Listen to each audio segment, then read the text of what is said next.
అందరికీ నమస్తే అండి. నేను మొన్నే చెప్పాను. ఈ భోగాపురం ఎయిర్‌పోర్ట్‌ని కూడా మెల్లిగాను రాజశేఖర రెడ్డి గారి ఖాతాలోకి తోసేత్తారండి. రాజశేఖర రెడ్డి గారు బతికున్నప్పుడు రాజశేఖర రెడ్డి గారు కేంద్ర ప్రభుత్వానికి లేఖలు రాశారు. ఉత్తరాంధ్ర ప్రజల బాగోగుల గురించి రాత్రి పగలు కలలు కనేవారండి. భోగాపురాన్ని పెద్ద ఎయిర్‌పోర్ట్ నిర్మించాలని చెప్పేసని అనుకున్నారు. అంటారని చెప్పేసని నేను గత 2 రోజుల క్రితం చెప్పుకొచ్చాను.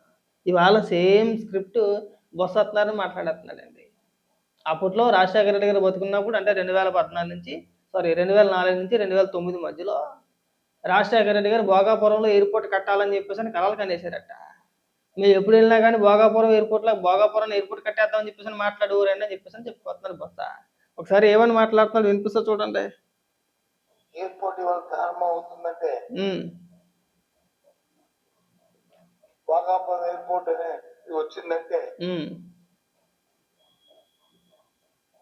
అది స్వర్గీయ రాజశేఖర రెడ్డి గారు హయాంలో తీసుకున్న అప్పుడు జరిగిన కార్యక్రమాలలో భాగము. హ్మ్.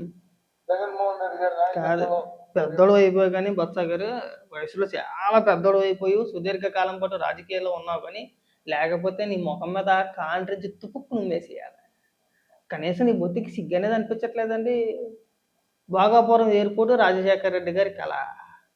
ఏమన్నా చెప్పటానికి సిగ్గు, శరం ఉండాలి. మన బతుక్కి సుదీర్ఘకాలం పాటు రాజకీయ నాయకులుగా చలామణి అవుతున్నాం గానీ మనం, ఇలాంటి మాటలు మాట్లాడడానికి సిగ్గుండాలండి. ఏం చేశారో చెప్పండి భోగాపురం ఎయిర్‌పోర్ట్‌కి సంబంధించి రాజశేఖర రెడ్డి గారి హయాంలో ఎప్పుడు నిర్ణయం తీసుకున్నారో ఒక ముక్క చెప్పండి. ఏం చేశారు చెప్పండి? దానికి సమాధానం ఉండదు. ఎందుకండి పచ్చి అబద్ధాలు మాట్లాడతారు? సరే పోనీ ఒకవేళ మీరన్న మాట నిజమే అనుకుందాం. కాసేపు అనుకుందాం అంతే. ఒకవేళ నిజంగా అది రాజశేఖర రెడ్డి గారి కల అయితే గనక జగన్మోహన్ రెడ్డి అంత తీవ్రంగా ఎందుకు వ్యతిరేకిస్తాడండి?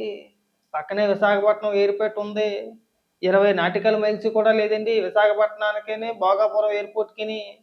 కేంద్ర రూల్స్ ప్రకారం 150 నాటికల్ మైల్స్ ఉండాలి. అని ఇవన్నీ ఎందుకు మాట్లాడుకొచ్చాడు? దాదాపు 130 కేసులు ఎందుకేసాడండి కోర్టులో? 130 కేసులేసాడు దానిపైన. ఎందుకు వ్యతిరేకించాడు? నేనొత్తే భోగాపురం ఎయిర్‌పోర్ట్‌ని ఆపేత్తాను. వ్యతిరేకం నేను భోగాపురం ఎయిర్‌పోర్ట్‌కి. నేనొత్తే మొత్తం రద్దు చేత్తాను. అసలు నిర్మాణమే జరగనివ్వనని చెప్పేసి జగన్మోహన్ రెడ్డి ఎందుకన్నాడండి? ఇవాళొచ్చి భోగాపురం ఎయిర్‌పోర్ట్ రాజశేఖర రెడ్డి గారి కల అంటారా? కడుపుకి అన్నం తింటున్నారా? లేదంటే జగన్మోహన్ రెడ్డి పెంట ఏమన్నా తింటున్నారా? నాకు తెలియక అడుగుతా. పైగా ఇలా ఏమన్నా గట్టిగా మాట్లాడితే మళ్ళీ కులాన్ని ముందెట్టేసి పెద్ద పెద్ద ఉపన్యాసాలు ఇస్తారు. మళ్ళీ నగ బొత్సని అలా అంటారా అని చెప్పేసని. ఇలాంటి మాటలు మాట్లాడడానికి కాస్తన్నా గాని సిగ్గు, శరం ఉండాలి. మనిషి అని మెత్తిన తర్వాత కాస్త సిగ్గు, శరం ఉండాలండి. ఖచ్చితంగా ఉండాలి. అని హ్మ్. నేను హైదరాబాద్ క్యాబినెట్ లో ఉన్న మంత్రిగా అథారిటేటివ్గా హ్మ్. నేను చెప్తున్నాను. ఆ! తెలియని వాళ్ళు వచ్చి ఏదో మాట్లాడతారు. మరి వాక్స్ వ్యాగన్ ఏమైందండి? ఏం చేత్తాం? డబ్బులు పోయాయి. ఏమైంది? వాక్స్ వ్యాగన్ ఏమైంది? ఎందుకు తీసుకురాలేకపోయారు? అదెవరి కల? సార్ వద్దు. అనవసరంగా మీకు మంచి పేరుంది.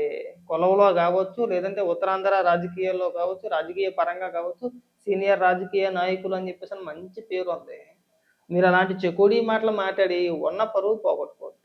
భోగాపురం ఎయిర్‌పోర్ట్‌కి రాజశేఖర రెడ్డి గారు గాని, జగన్మోహన్ రెడ్డి గారు గాని చేసిందేమీ లేదు. వాళ్ళ కృషి జీరో. భోగాపురం ఎయిర్‌పోర్ట్‌లో రాజశేఖర రెడ్డి అయినా, జగన్మోహన్ రెడ్డి అయినా వాళ్ళు చేసింది వాళ్ళ కృషి అందులో జీరో.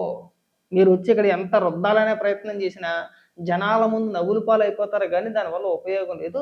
ఇక భోగాపురం ఎయిర్‌పోర్ట్‌కి సంబంధించి ఈ క్రెడిట్ దొబ్బేసే ప్రయత్నాలు ఏవైతే ఉన్నాయో అవి ఇక్కడితో ఆపేస్తే బావుంటది. మీరు ఎలా చెప్పుకొస్తున్నారు చెప్పనా? లాస్ట్ టైము కియాకి సంబంధించి అలాగే చెప్పుకొచ్చారు. 14-19 మధ్యలో కియా ప్లాంట్ తీసుకొచ్చినప్పుడు అప్పుడు విజయసాయి రెడ్డి ఒక ట్వీట్ ఏసాడు. వాళ్ళ దేశంలో అమ్ముడుపోని కార్లను తీసుకొచ్చి మన దేశంలో పెడుతున్నారండి. అనంతపురంలో పెడుతున్నారు. కమిషన్ల కోసం కక్కుర్తిపడి చంద్రబాబు నాయుడు గారు ఈ ప్లాంట్‌కి అనుమతులు ఇచ్చాడండి. భూములు కేటాయించారని చెప్పేసి అప్పట్లో విష ప్రచారం చేశారు. జగన్మోహన్ రెడ్డి పెనుగొండలో ఒక పెద్ద సభ పెట్టి నేను అధికారంలో వచ్చిన తర్వాత ఈ కంపెనీని తరిమేత్తాను. కియా కార్ల పరిశ్రమని ఎవరి భూములు వాళ్ళకి ఇచ్చేస్తానని చెప్పేసి సేమ్ స్క్రిప్ట్ భోగాపురం ఎయిర్‌పోర్ట్‌కి సంబంధించి ఎలాగైతే మాట్లాడాడో కియా కార్లకు సంబంధించి కూడా అలాగే మాట్లాడాడు. తర్వాత ప్లాంట్ ఓపెన్ అయింది. ఆ చుట్టుపక్కల ప్రాంతాల్లో బ్రహ్మాండంగా డెవలప్‌మెంట్ జరిగినియి. తర్వాత 2019లో అధికారంలోకి వచ్చిన తర్వాత బుగ్గన రాజేంద్రనాథ్ రెడ్డి చేత ఒక స్క్రిప్ట్ ఒకటి చదివించాడు అసెంబ్లీలో. అయ్య బాబోయ్! మామూలు స్క్రిప్ట్ కాదది. రాజశేఖర రెడ్డి గారు కియా కంపెనీ కోసం పరితపించిపోయాడంటే అప్పట్లోనే రాజశేఖర రెడ్డి గారు బతుకున్నప్పుడే ఆ కంపెనీకి లేఖలు రాశాడండి. మీరు ప్లాంట్ అంటూ పెడితే ఆంధ్రప్రదేశ్‌లోనే పెట్టాలని చెప్పేసని ఒక లేఖ అంటూ రాసేసాడండి. అందుకని చెప్పేసని రాజశేఖర రెడ్డి గారికి ఇచ్చిన మాట ప్రకారం చంద్రబాబు నాయుడు గారి హయాంలో కియా పరిశ్రమ వచ్చిందని చెప్పేసని మాట్లాడుకొచ్చారు. విపరీతంగా ట్రోల్ చేశారు. మళ్ళీ అదే స్క్రిప్ట్ ఇవాళ మీరు మాట్లాడుతున్నారు. సార్ వద్దు, జగన్మోహన్ రెడ్డి ఎట్టా అంటే అట్టా ఆడుతున్నారు. అంటే ఎలా ఆడితే అలా ఆడుతున్నారు మీరు. అసలు నన్ను అడిగితే గనక మీరు వైఎస్ఆర్‌సీపీ పార్టీలో మీరు సీనియర్ రాజకీయ నాయకులు. వైఎస్ఆర్‌సీపీ పార్టీలోనే కాదు, రాష్ట్ర రాజకీయాల్లో కూడా మీరు మోస్ట్ సీనియర్ రాజకీయ నాయకులు. మీరు ఏదైనా ఒక మాట చెప్తే జగన్మోహన్ రెడ్డి వినాలి. అలాంటిది జగన్మోహన్ రెడ్డి ఎడ్డువంటే ఎడ్డు, తడ్డువంటే తడ్డు అని చెప్పేసి మీరెలా తయారయ్యారండి? నాకు అర్థం కావట్లేదు. భోగాపురం ఎయిర్‌పోర్ట్ రాజశేఖర రెడ్డి తీసుకొచ్చాడా? అరే ఎవరికీ తెలీదండి ఈ విషయం. అసలు రాజశేఖర రెడ్డి గారికైనా తెలుసో తెలీదో మాకు ఇవాళకి అనుమానమే. ఇలాంటి చిల్లర వ్యాఖ్యలు చేయమాకండి, పరువు పోద్ది. నమ్మాలి కదా జనాలు.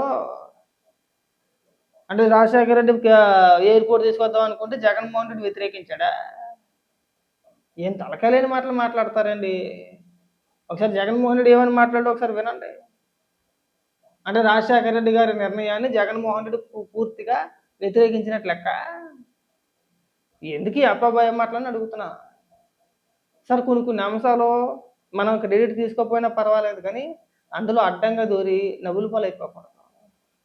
అందరికీ తెలిసిందే, రాష్ట్ర ప్రజలందరికీ తెలుసు భోగాపురం ఎయిర్‌పోర్ట్ ఎవరి వల్ల వచ్చింది, ఎవరి కృషి ఉంది, ఎవరు నిర్ణయం తీసుకున్నారో, ఎవరు శ్రీకారం చుట్టారు అనేది రాష్ట్ర ప్రజలందరికీ తెలుసు.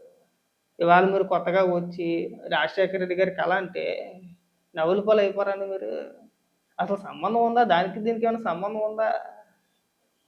ఎందుకు ఇలాంటి పిచ్చి పిచ్చి మాటలు మాట్లాడుతున్నారని అడుగుతున్నాను నేను.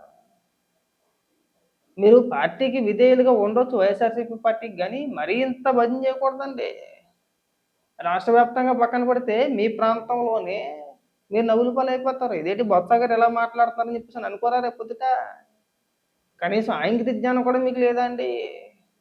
పైగా మాలాంటి వాళ్ళ చేత మీరు అందరూ కూడా అనిపించుకోవాలా? అనిపించుకునే స్థాయి మీది. ఇంకా చెప్పకపోయారా? ఇంక 2 రోజులు పోతే రాజశేఖర రెడ్డి హయాంలోనే భూసేకరణ, ఎయిర్‌పోర్ట్ నిర్మాణం, శంకుస్థాపన, అప్పుడే ఒక ఫ్లైట్ కూడా దిగిపోయిందని చెప్తారేమో మీరు. చెప్తారా? చెప్తారు. మేము గొర్రెలం కదా! మేము నిశానిగాళ్ళమి, ఏలుముద్రంగాళ్ళమి. మాకేమీ తెలీదు. మీరు ఏమన్నా చెప్తే మేము వినాలి. మీరు చెప్తేనే కానీ రాష్ట్ర ప్రజలకు ఏమీ తెలీదు కదా! సార్ ఇప్పటికి టెక్నాలజీ మారిపోయింది. చాలా టెక్నాలజీ మారింది. మనం ఏ యుగంలో ఉన్నాం మనం. అలా కొడితే ఇలా వత్తది హిస్టరీ. ఇవాల్టికైనా సరే ఇగో సింపుల్‌గా నేనేం వద్దండి. ఎందుకు ఊరికే అప్పబోయకూడదు దేనికి? నువ్వు మాట్లాడి, నేను మాట్లాడి, ఇదిగో మనం ఇలా ఓపెన్ చేసి భోగాపురం ఎయిర్‌పోర్ట్‌కి శ్రీకారం చుట్టింది ఎవరో? సింపుల్‌గా అంతే. ఏం అవసరం లేదు. ఏం అవసరం లేదండి. మనం ఏం అడిగితే సరిపోద్ది. మీ ముందే అడుగుతున్నానుగా నేను. డేటా వచ్చిద్ది మొత్తం. ఎవరు శ్రీకారం చుట్టారు అనేది మొత్తం డేటా వచ్చిద్ది. ఇదిగో. ఇదిగో. తొలి ప్రతిపాదన శంకుస్థాపన తెలుగుదేశం ప్రభుత్వ హయాంలో అప్పుడు చంద్రబాబు నాయుడు గారు 2015న విమానాశ్రయాన్ని అంటే అప్పుడు ప్రతిపాదించారు. ఇది భోగాపురంలో ఎయిర్‌పోర్ట్ నిర్మించాలని చెప్పేసని 2015లో జనవరిలోనో, ఫిబ్రవరిలోనో ప్రతిపాదిస్తే 2019న శంకుస్థాపన చేశారు. ఈలోపు భూసేకరణ, దానికి తగ్గట్టు పర్మిషన్లు, అనుమతులు, కేంద్రం నుంచి ఏవైతే అనుమతులు తీసుకోవాలో అన్ని అనుమతులు తీసుకొని భోగాపురం ఎయిర్‌పోర్ట్‌కి సంబంధించిన శంకుస్థాపన చేశారు. ఇక్కడ క్లియర్‌గా రాసుకొచ్చారు చూడు ఇక్కడ. భోగాపురం ఎయిర్‌పోర్ట్‌కి సంబంధించి శ్రీకారం చుట్టింది నారా చంద్రబాబు నాయుడు గారు కాగా, మొత్తం పనులన్నీ పూర్తయింది 2026 అంటే ఈ సంవత్సరం. మరి దీనికి ఏం సమాధానం చెప్తారు? ఇందులో జగన్మోహన్ రెడ్డి చేసిన మేలు ఏంటి భోగాపురం ఎయిర్‌పోర్ట్‌కి? ఇక మీ ముందే నేను చూపిస్తున్నానుగా ఇగో. అలా కొడితే ఇలా వచ్చిద్ది. ఇక్కడ ఎక్కడా కూడా రాజశేఖర రెడ్డి గారి పేరు కానీ, జగన్మోహన్ రెడ్డి గారి పేరు కానీ ఏమీ లేదే ఇక్కడ. ఏ సమాధానం చెప్తుందిగా? మరి దీనికి ఏమైనా సమాధానం చెప్తారని మీరు ఇప్పుడు? ఎందుకంత పచ్చి అబద్ధాలు మాట్లాడతారని అడుగుతున్నా. ఇంకెప్పుడు కూడా ఇలాంటి పిచ్చి పిచ్చి మాటలు మాట్లాడమాకండి. అనవసరంగా ఉన్న పరువు పోగొట్టుకోవాలండి. పైగా మీకు వయసు వచ్చింది, సీనియర్ రాజకీయ నాయకులు. మీరు ఇలాంటి మాటలు మాట్లాడకూడదు అసలు. చాలు ఇంక కట్టిపెట్టండి ఇంక. భోగాపురం ఎయిర్పోర్ట్‌కి మీకు ఎలాంటి సంబంధం లేదు. అసలు మీరు చేసింది ఏమీ లేదు భోగాపురం ఎయిర్పోర్ట్‌కి సంబంధించి. ఊరికే నామకే వాస్తు శంకుస్థాపన చేశారంతే. బాగోదు అని చెప్పేసని. ఎందుకంటే అప్పటికే చాలా మటుకి అనుమతులన్నీ వచ్చున్నాయి. ఇప్పుడు మనం దీనికి వ్యతిరేకంగా ఒకవేళ రద్దు చేస్తే గనుక మనకి మీద వ్యతిరేకత వచ్చుద్ది అని చెప్పేసని నామకే వాస్తు 2023లో శంకుస్థాపన పేరుతో చేసేడు. మీరు 2019లో అధికారంలోకొస్తే అప్పటికే శంకుస్థాపన చేశారు కదా! మరి 2023 వరకు ఎందుకు పనులు ప్రారంభించలేదండి? ఎవరి కోసం మీరు ఆపేశారు ఇవన్నీని? మరి దానికి సమాధానం చెప్పరా? అంటే 2023లో శంకుస్థాపన చేస్తే మళ్ళీ చంద్రబాబు నాయుడు గారు అధికారంలోకి వస్తే ఎలాగో పూర్తి చేస్తారు. ఆ క్రెడిట్ మొత్తం కూడా మనం దొబ్బేయొచ్చు. ఈ ఆలోచనతో శంకుస్థాపన చేసి అలా వదిలేశారంతే. నామకే వాస్తు.